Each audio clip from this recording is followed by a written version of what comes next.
So now let's talk about fussy cutting with panels. Now panels are intended for you to fussy cut, and typically they have a slight border around them like this one does here. It's a little easier to see with the yellow. So you would just cut along these lines. Now, because they are on fabric, they are never perfectly straight. So you have to figure out how to make sure your block is straight, but that your panel piece doesn't kind of go wonky or diagonal on you. And usually you have this little bit of border so that you can trim along these edges, but you don't want to trim it so that your yellow is like really close here and then really far away here. So I usually will trim these in stages. I will usually cut out kind of around that border, and then I will trim carefully around each piece to make sure I'm getting a nice square cut, but also keeping my image squared. So that is the hardest part about panels. Now, typically with a panel, you can work with this exact size, or you can kind of trim it down a little bit. So this one is a 10 by 10. I only need 9.5 by 9.5. So I actually will probably be cutting almost all the way into where this white line is, which is okay, whatever works for you. One thing to help is starch. Starch these fabrics and press them like crazy. That will help keep the fabric from pulling in one direction or the other and giving you a wonky, fussy cut panel piece. Okay, so let me show you how I'm going to trim this piece. Okay, so here's my rooster, and I want to be careful and make sure it doesn't end up crooked. You can see there's some fabric kind of bubbling there. So I have pressed it, it's been starched, and now I need it to be 9.5 by 9.5. Now this would be a lot easier if I had a 10-inch ruler, because I can do what I did before. I could simply take my ruler, mark off the 9.5, and center it and square it off that way. But I don't have that.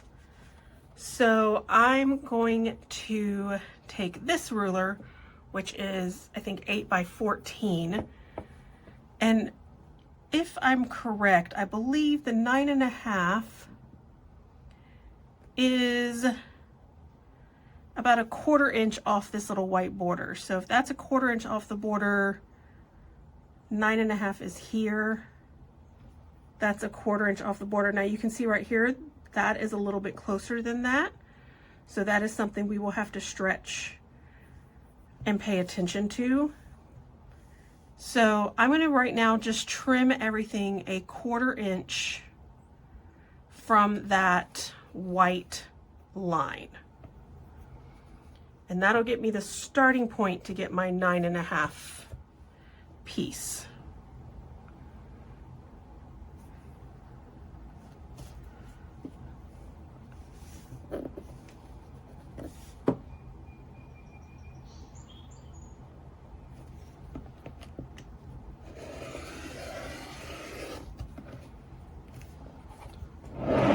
Then we just rotate. We're going to do the 9. And this was a square, so again, a 1/4 inch away from that white line. And right now I'm not paying attention to this line that I've cut. I'm paying more attention to that 1/4 inch line. So it may look a little crooked, but I'll show you how we can straighten it out.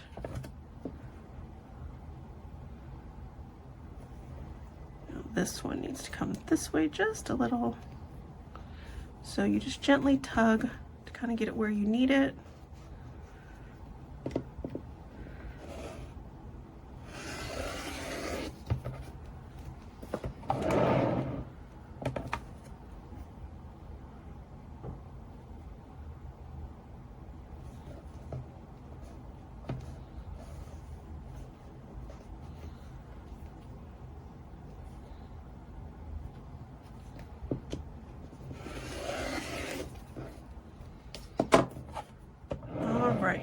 So this is 9.5, but you can see when I place it on the mat, it's not completely squared. See right here how the fabric is on the line and then it kind of goes away from the line. Now the sides are pretty good. I can see that there and that there. The top one is pretty good, but mostly I'm going to need to get this to stretch down a little bit. So what I'm going to do is I'm just going to use a little bit of water in my iron to gently kind of press this way to get that line straight, and maybe a little water here and a lot more steam to kind of shrink these fibers in this corner. Okay, so let's see what we got here. Let's line that up there. There we go. So it's not perfect. It's still a little bit further away on this side than this side, but I can ease that in when I add the border to this, because it's going to have a red little border. So I'm happy with that. That's much more squared than it was when I started. So this is a case of, you know, you're always told in quilting to press, don't iron. This was a case where I did iron. I actually ironed and pushed this way towards this corner a little bit to get that corner to pull down to get this an even square. All right, so that is a little technique to help you with working with panel pieces that are maybe a little bit wonky because the print kind of gets skewed with the warp and the weft of the fabric. My next step will be to put some sashing and add it to the Weathervane block. So we'll have the Weathervane, and then we will have the panel pieces. I'm going to have 3 panel pieces, and I have my 2 Weathervane blocks, and then I'm going to put them together to make my table runner. Okay, so I have my panels and I have my Weathervane blocks, and they don't all fit within the scope of the camera here, but I'm basically going to lay them out, alternating the panel with the Weathervane. So panel, block, panel, block, panel, block, and I'm going to place these sashing strips on each end and in between each block, and that will give me my long table runner. So I have pulled the camera as high as I can here so that you could try to see the whole thing, but really you're only getting 4 out of the 5 blocks. But this is what it looks like with the sashing strips in between. So I have a panel, the Weathervane block with my cute little fussy cut, another panel, Weathervane, and then the final panel. And then the next step will be to add the 2 border pieces that I'm just going to add to the top and the bottom to create this red frame. And then we will almost be done with this project. All right, so I have it up on the design wall so you can see the whole thing in one view, and you can see how nicely squared those little panel blocks are. So I've come a little closer so you can see how the yellow is no longer really visible.